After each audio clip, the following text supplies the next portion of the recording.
तो तद गृहे काष्ठम संस्थाप्य भ्रमणाय गतः, उसके घर में, किसके घर में, उस वृद्ध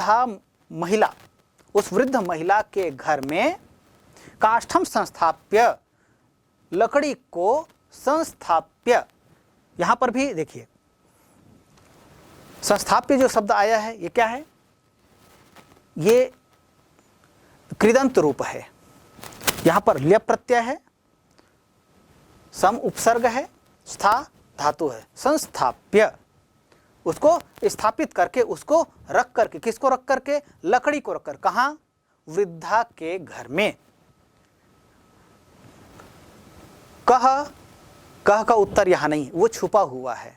कभी कभी कर्ता जो है हमेशा सामने दिखाई दे आवश्यक नहीं होता है, तो ऐसी स्थिति में उसकी पहचान करनी होती है। पहचान कहाँ से करेंगे, उसकी पहचान हम करेंगे क्रिया रूप से। तो क्रिया हम देखते हैं यहाँ पर भी गतः है, तो गया, कौन गया, तो इसके लिए हम पहले वाला जो वाक्य था उसका भी हमें संदर्भ देखना होगा, तब वहाँ से हमको पता चलता है कि सह अर्थात श्रीगालः, वह जो है उस वृद्धा महिला के घर में लकड़ी को रख कर भ्रमणाय गतः, भ्रमण के लिए गया। भ्रमणार्थम गतः, भ्रमण धन अर्थम इति भ्रमणार्थम। अर्थम का योग जो है ये चतुर्थी विभक्ति के लिए किया जाता है। किसी शब्द में यदि आप अर्थम का प्रयोग किए जाते हैं, जैसे यहाँ पर शब्द आया है भ्रमणार्थम, इसे गमन धन अर्थम इति गमनार्थम, जाने के लिए।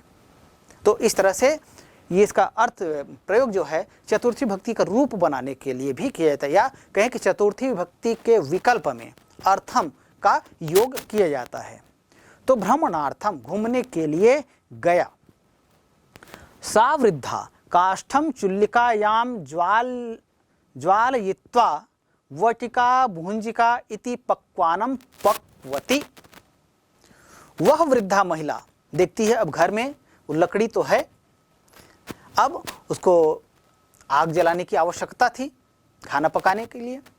तब खाना पकाने के लिए लकड़ियाँ जब सामने देखती हैं, सूखी लकड़ियाँ हैं, तब वो उन्हीं लकड़ियों को, जिस लकड़ी को सियार लाया था उसको ही चुल्लिकायाम, चुल्लिका मूल शब्द है, स्त्रीलिंग है, और यहाँ सप्तमी विभक्ति एक वचन का प्रयोग किया गया है। जैसे लता शब्द की सप्तमी विभक्ति एक वचन होता है लतायाम, वैसे चुल्लिका, जितने आकारांत रूप हैं वे सभी जो हैं एक जैसे चलते हैं। जैसे लता, रमा, गीता, सीता कहते हैं, ये सभी आकारांत शब्द हैं और इन सभी शब्दों का एक जैसा रूप होता है। वैसे ही उन्हीं अर्थों में चुल्लिका यह शब्द आया है, तो इसका भी रूप लता के जैसे, रमा के जैसे चलेगा। तो जैसे रमायाम होता है, लतायाम होता है, गीतायाम होता है, सीतायाम होता है, वैसे ही चुल्लिका से चुल्लिकायाम, सप्तमी विभक्ति एक वचन का यह रूप है। तो सा वृद्धा काष्ठम चुल्लिकायाम ज्वालयित्वा, वह वृद्धा लकड़ी को चूल्हे में, सप्तमी विभक्ति में पर, तो चूल्हे में ज्वालयित्वा जलाकर, वटिका भुंजिकाम इति पक्वानम पक्ववती। वटिका बड़ा, भुंजिका भजिया, अच्छा लगता है ना आपको, घर में बनता है ना आपके, बड़ा भजिया, भिन्न भिन्न जो पकवान हैं, जो विभिन्न त्यौहार आदि आते हैं उस समय हमारे घरों में बनते हैं ना, हाँ, और आप सब रुचि लेकर खाते भी हैं। तो ऐसे ही वह वृद्धा महिला जो है अपने घर में वटिका भुंजिका अर्थात बड़ा भजिया बनाने में लगी हुई थी और लकड़ियों की कमी पड़ी, तो उस लकड़ी को वो चूल्हे में जला दी। तो वटिका भुंजिका इति पक्वानम पक्ववती, ये पकवान वह बनाने में लगी रही। यदा श्रृगालः भ्रमित्वा न्यवर्तयत्, जब श्रृगालः सियार भ्रमित्वा भ्रमण करके, घूम करके, न्यवर्तयत् वापस आया, निअवर्तयत् इति न्यवर्तयत्, वह वापस आया, तदा सह अपश्यत्, तब वह देखता है, क्या देखता है, यत वृद्धा तस्य काष्ठम प्रज्वाल्य सोल्लासेन वटिकाम निर्मितवती, उस वृद्धा ने उसकी लकड़ी को प्रज्वाल्य जलाकर, सोल्लासेन उल्लास पूर्वकेन, पर्याय भी पूछा जाता है, जैसे उल्लासपूर्वकेन या सोल्लासेन, ये दोनों समान अर्थ हैं। तो उल्लासपूर्वक, सोल्लासेन अर्थात उत्साहपूर्वक, हर्ष के साथ, प्रसन्नता के साथ, वटिकाम निर्मितवती, बड़ा भज्य इत्यादि वो बनाई थी। श्रीगालः ताम कथयत, सियार ने उस वृद्धा से कहा, क्या कहा? मम काष्ठस्य प्रत्युपकारे काष्ठम वा वटिकाम देहि, मेरे लकड़ी के बदले मम, मम जो शब्द है ये अस्मद का रूप है, षष्ठी विभक्ति एक वचन का यह रूप है और इसका तात्पर्य होता है मेरा या मेरे, मेरा, मेरे, मेरी, ये तीनों इसके अर्थ होंगे। तो स्थान के अनुसार इसका प्रयोग किया जाता है। तो मम काष्ठस्य प्रत्युपकारे काष्ठम वा वटिकाम देहि, मेरे लकड़ी के प्रत्युपकारे बदले में, प्रति उपकारे प्रतिधन उपकारे इति प्रत्युपकारे, यहाँ पर प्रति ई धन उपकारे उ, ई के आगे उ और दोनों मिलकर बनता है य। ये कौन सी संधि में होता है? हाँ बिल्कुल सही, ये यहाँ पर प्रयुक्त हुआ है यण स्वर संधि। ई और उ के योग से य बनता है प्रत्युपकारे, प्रतिधन उपकारे। तो इसके बदले में, इसके उपकार में काष्ठम वा देहि, काष्ठम वा वटिकाम देहि, लकड़ी या बड़ा दो। देखिए ये सियार कितना कैसा व्यवहार करता है। एक स्थान पर तो वह मिट्टी के बदले, उस ढेला लोष्ट के बदले, अपने मित्र के बदले मछलियां मांग लाया और फिर मछलियों के बदले वहाँ से लकड़ी मांग लाया। और अब लकड़ी के बदले क्या करता है? अब लकड़ी तो जला दी गई, लकड़ी मिलेगी क्या? नहीं। तब उस वृद्धा के सामने यह प्रस्ताव रखता है कि या तो लकड़ियां दो या बड़ा दो, वटिकाम देहि, काष्ठम वा वटिकाम देहि, या तो लकड़ी दो या बड़ा दो। वृद्धा तस्मै वटिकाम प्रायच्छत, तो लकड़ियों को तो चूंकि वृद्धा ने जला दिया था, हाँ, तो इसलिए वो लकड़ियां नहीं दे सकती थी। हाँ, लेकिन जब सियार ने कहा कि नहीं, चाहो तो बड़ा भी दे सकते हो, तब उस वृद्धा ने खुशी खुशी उसको बड़ा दे दिया। वृद्धा तस्मै वटिकाम प्रायच्छत, उस वृद्धा ने उसके लिए, श्रीगाल के लिए वटिका दे दिया। वटिकाम गृहीत्वा, बड़ा को लेकर वनम प्रति प्रस्थितः, वन की ओर चला गया। कह प्रस्थितः? श्रीगालः, वह सियार। तो प्रस्थितः यह जो क्रिया रूप आया है ये बताता है कि कौन गया, वृद्धा गई कि वो सियार गया। तो प्रस्थिता लिखा होता, स्त्रीलिंग होता, तो स्त्री लिंग का जो कर्ता होता ये प्रयुक्त होता, लेकिन चूंकि यहाँ पर लिखा है प्रस्थितः, गया, तो यहाँ पर उत्तर होगा श्रीगालः। तो वटिकाम गृहीत्वा, बड़ा को लेकर वनम प्रति प्रस्थितः, वन की ओर चला गया। प्रति योग्य द्वितीया, प्रति का योग जहाँ पर होता है वहाँ पर द्वितीय विभक्ति का प्रयोग होता है। यहाँ आप देख रहे हैं वनम प्रति, वन के योग, प्रति का योग जो है वन के साथ हुआ, इसलिए वन में क्या हुआ? द्वितीय विभक्ति का प्रयोग हुआ। होना चाहिए षष्ठी विभक्ति, लेकिन चूंकि प्रति यहाँ पर लगा हुआ है इसलिए षष्ठी विभक्ति न होकर के द्वितीय विभक्ति का प्रयोग वन में किया गया है। तो वटिकाम गृहीत्वा वनम प्रति प्रस्थितः, बड़ा को लेकर वह सियार जो है वन की ओर चला गया। सह स्ववटिका अजाचारिका यई बालिका यई प्रदाय अटनार्थम च गतवान।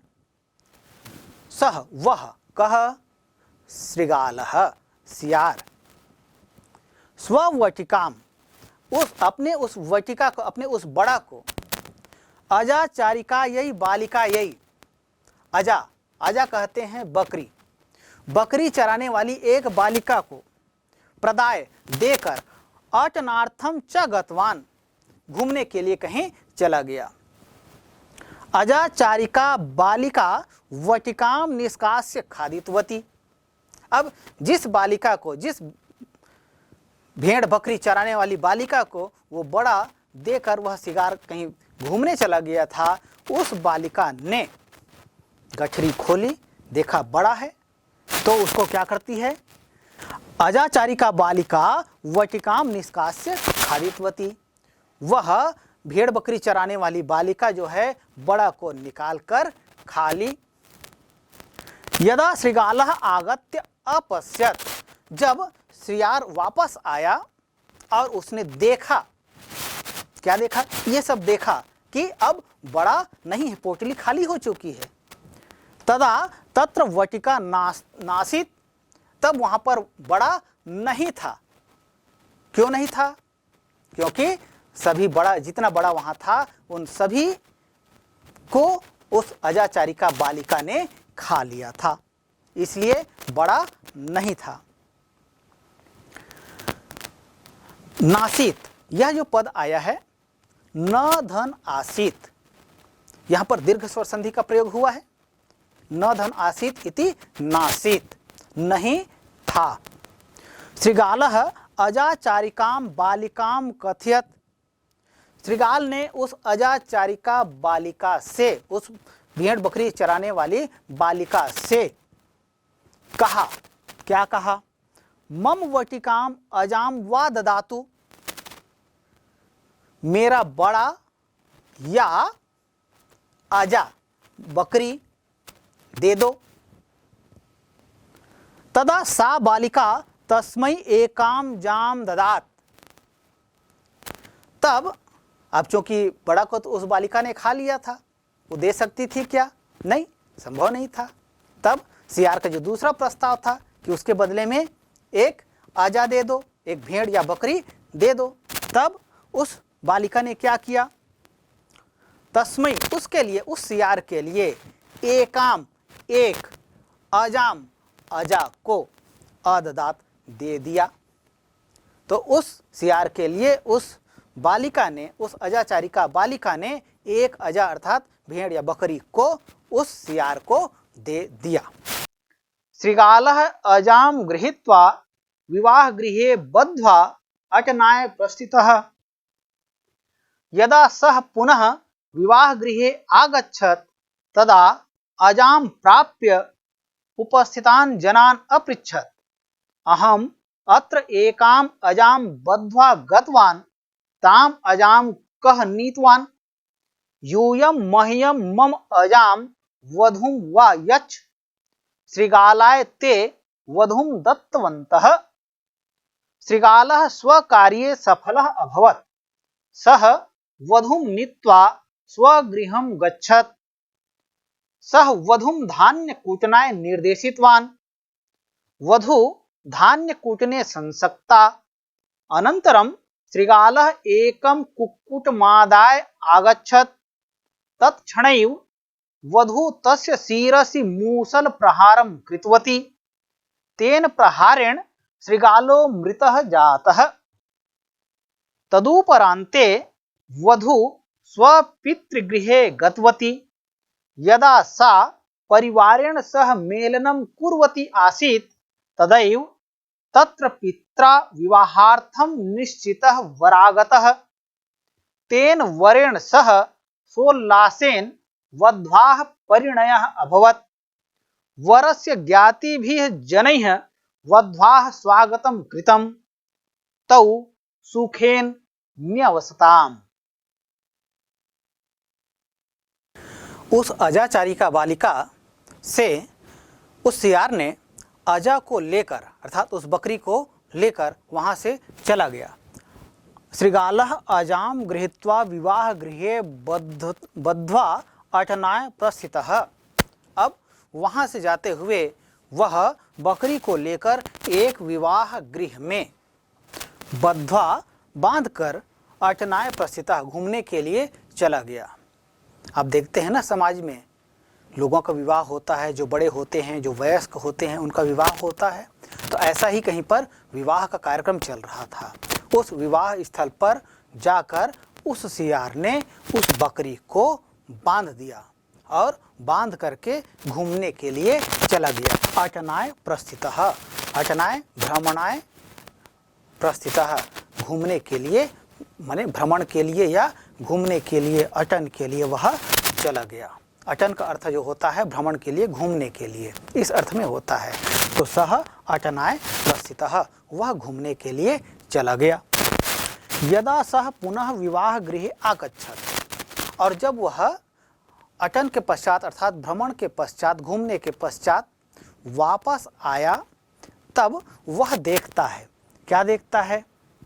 उस विवाह गृह में जहां उसने उस अजा को, उस बकरी को बांधा था, तदा वह वहां नहीं था।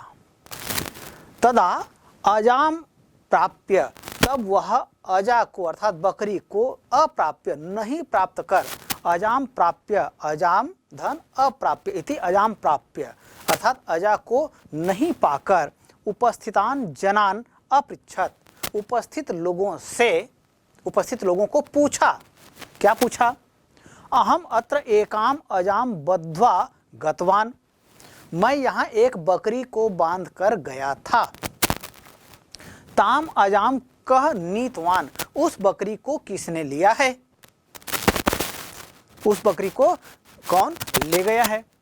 यूयम मह्यम ए मम अजाम वधुम वा यच्छ, अब चूंकि मेरी बकरी वहां नहीं है, इसलिए यूयम तुम सब, देखिए यूयम का प्रयोग हुआ है, यूयम का तात्पर्य होता है तुम सब। यूयम इस शब्द को यदि पहचानने के लिए कहा जाए तो इसका मूल शब्द है युष्मद। युष्मद का प्रथम विभक्ति देखते हैं, त्वम युवाम यूयम। त्वाम का प्रयोग एक वचन के लिए, युवाम का प्रयोग द्विवचन के लिए और यूयम का प्रयोग बहुवचन के लिए, अर्थात तुम सब।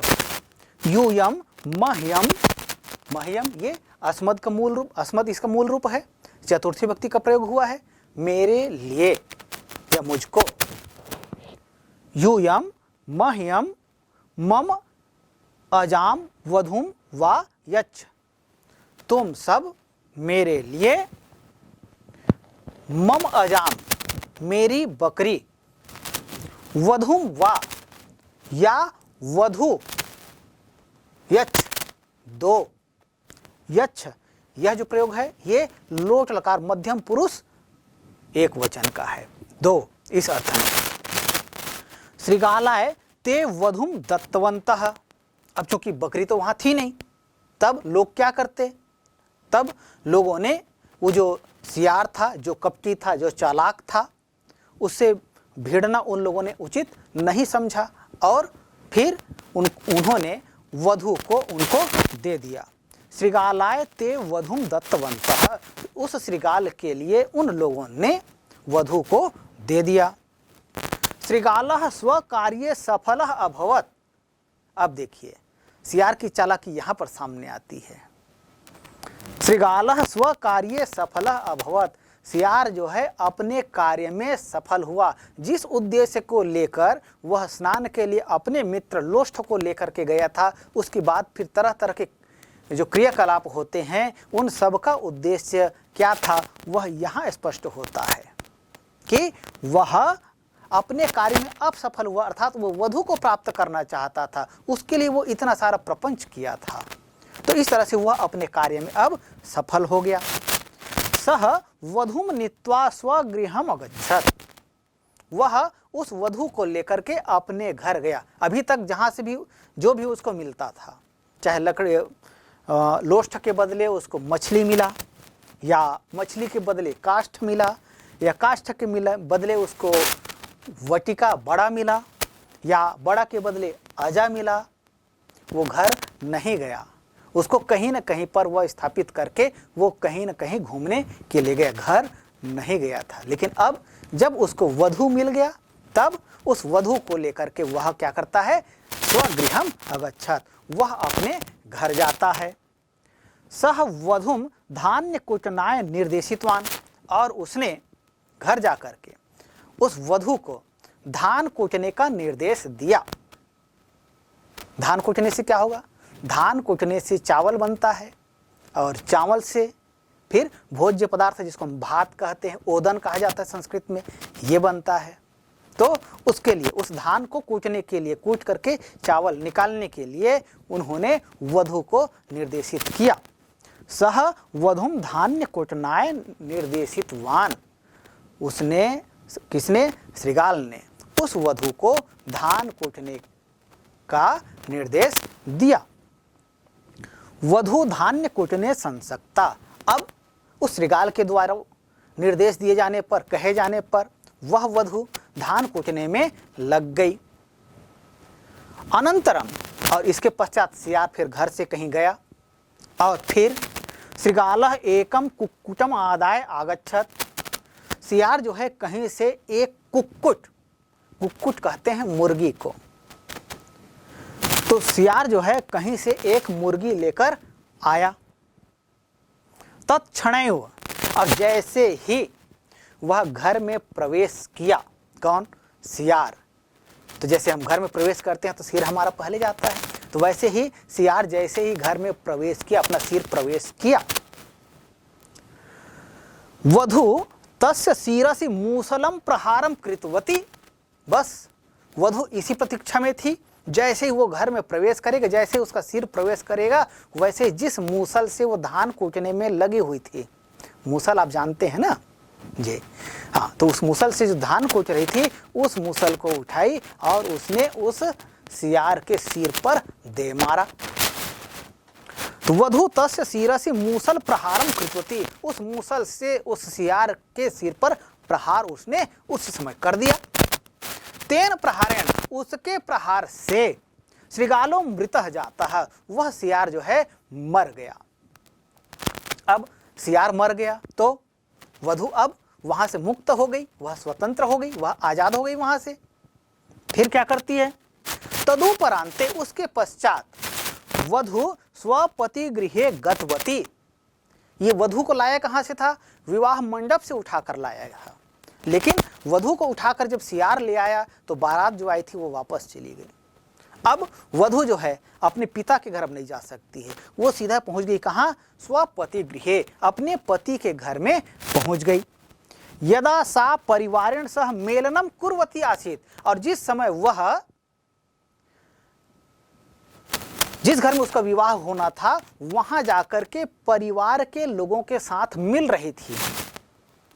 यदा, जब, सा, वह कौन, वधु, सा का प्रयोग किया गया है, वधु कौन है, ये स्त्रीलिंग है, स्त्रीलिंग है, इसलिए उसके लिए सा ते ता, तद का जो रूप है स्त्रीलिंग में उसका प्रयोग किया गया है। एक वचन सा, प्रथम विभक्ति एक वचन रूप, इसका अर्थ होता है वह, स्त्रीलिंग। तो सा परिवारेण सह, देखिए सह का प्रयोग पुनः आया है, सह योगे तृतीया, तो परिवार के साथ इसका योग है, इसलिए परिवार शब्द में तृतीया विभक्ति का प्रयोग हुआ है। तो जब वह परिवार के साथ मेलनम कुर्वती आसीत, मिल रही थी, कुर्वती, कुर्वती शब्द का प्रयोग हुआ है, ये कैसे बनता है, क्री धातु है और इसमें सत्रि प्रत्यय का प्रयोग हुआ है, स्त्रीलिंग है। सत्रि प्रत्यय वर्तमान कालिक प्रत्यय है, ये हुआ, हुए, हुई इस अर्थ में प्रयोग होता है। तो यहाँ पर जब वह अपने परिवार के साथ मेलनम कुर्वती आसीत, मिल रही थी, अर्थात मिलन का कार्यक्रम चल रहा था, तो क्री धातु, सत्रि प्रत्यय, प्रथम विभक्ति, एक वचन का रूप बनता है कुर्वती। जैसे नदी का रूप जो जैसे बनता है नदी, नद्यौ, नद्यः, इसी तरह से कुर्वती, कुर्वती, कुर्वत्यौ, कुर्वत्यः, इस तरह से इसका रूप बनेगा और ये हुआ, हुए, हुई अर्थ में इसका प्रयोग किया जाता है। तो यदा सा परिवारेण सह मेलनम कुर्वती आसीत, जब वह परिवार के लोगों के साथ मिल रही थी, तदैव, तदाधन एव इति तदैव, यहाँ पर वृद्धि स्वर संधि का प्रयोग हुआ है, आ के पश्चात ए आने पर ऐ हो जाता है, ये क्या हुआ, ये वृद्धि स्वर संधि हुआ। तो तदैव, तभी, तत्र, वहां पित्रा विवाहार्थम निश्चितः वरागतः, पिता के द्वारा, पित्रा, पितृमूल शब्द है, इसका तृतीय विभक्ति एक वचन का रूप है ये पित्रा, पिता के द्वारा। तृतीय विभक्ति में क्या होता है? तृतीय विभक्ति अर्थात करण से के द्वारा का प्रयोग किया जाता है। तो यहाँ पर पितृ शब्द का तृतीय विभक्ति एक वचन का रूप यह है, रूप बना है पित्रा। इसका अर्थ हुआ पिता से या पिता के द्वारा। तो यहाँ पर के द्वारा इस अर्थ में है। तो पिता के द्वारा विवाहार्थम, विवाह के लिए निश्चितः, निश्चित किया गया, वरागतः, वर जो है आया। किस समय आया? जिस समय वधु जो है परिवार के लोगों के साथ, घर के लोगों के साथ मिल रही थी, उसी समय पिता के द्वारा निश्चित किया गया वर घर में आया। तेन वरेण सह सोल्लासेन, उस वर के साथ उल्लास पूर्वक अर्थात हर्ष के साथ, प्रसन्नता के साथ वध्वा परिणयः अभवत्, उस वधु का परिणय संपन्न हुआ। परिणयः इत्युक्ते विवाहः, ये पर्यायवाची है। परिणय का अर्थ होता है विवाह। तो तेन वरेण सह सोल्लासेन वध्वा परिणयः अभवत्, उस वर के साथ में उस वधु का परिणय जो है, विवाह जो है, उत्साह पूर्वक प्रसन्नता के साथ संपन्न हुआ। वरस्य ज्ञाति भी जनैः वध्वा स्वागतम कृतम, और वर के जो ज्ञाति भी अर्थात उसके परिजन लोग थे, उसको जानने पहचानने वाले जो लोग थे, समाज के लोग जो थे, उन लोगों के द्वारा वध्वाह, वधु का, देखिए वधु मूल शब्द है और यहाँ पर षष्ठी विभक्ति का प्रयोग किया गया है। वध्वाह, वध्वाह, वध्वोह, वधूणाम, इस तरह से इसका रूप बनता है। तो वध्वा षष्ठी विभक्ति एक वचन का यह रूप है। तो वध्वाह स्वागतम कृतम, वधु का स्वागत किया गया। किनके द्वारा किया गया? वर के जो परिजन थे उन लोगों के द्वारा, वर के जो जानने पहचानने वाले जो लोग थे, समाज के लोग थे, उनके द्वारा वधु का स्वागत किया गया। तौ सुखेन न्यवसताम, और इस तरह से वर और वधु दोनों सुखपूर्वक रहने लगे। प्यारे बच्चों, यह थी हमारी कहानी लोष्ठ श्रृगालयोः मित्रता। इस पाठ में आपने देखा किस तरह से लोष्ठ अर्थात मिट्टी का ढेला और सियार की मित्रता होती है। लेकिन सियार, जैसा कि वो प्रारंभ से ही उनके विषय में कहा जाता है, वह कपटी होता है, वह छलिया होता है। तो उस प्रवृत्ति से वो ग्रसित होता है और वही भाव इस पाठ में भी दिखाई देता है। सबसे पहले वह अपने स्वार्थ की सिद्धि के लिए लोष्ठ से मित्रता करता है, फिर उस लोष्ठ के स्वास्थ्य की रक्षा नहीं करते हुए वो उसके बदले में उसको नष्ट कर देता है, और फिर मित्र के बदले मत्स्य प्राप्त करता है, मछली प्राप्त करता है, मछली के बदले काष्ठ लकड़ी प्राप्त करता है, लकड़ी के बदले बड़ा प्राप्त करता है, और बड़ा के बदले बकरी प्राप्त करता है, और बदले फिर वो वधु प्राप्त करता है। तो इस तरह से यह जो सियार है इस पाठ में जो बताया गया है, इस कहानी में जो बताया गया है, वह एक लोभी प्रवृत्ति का है, जो अपने स्वार्थ सिद्धि के लिए तरह तरह के दुराचार करता है, दुराउपाय करता है, और इस तरह से वो सदैव क्या करता है? लोभग्रस्त होता है। लेकिन हाँ, कहा जाता है ना, लोभ का अंत बुरा होता है।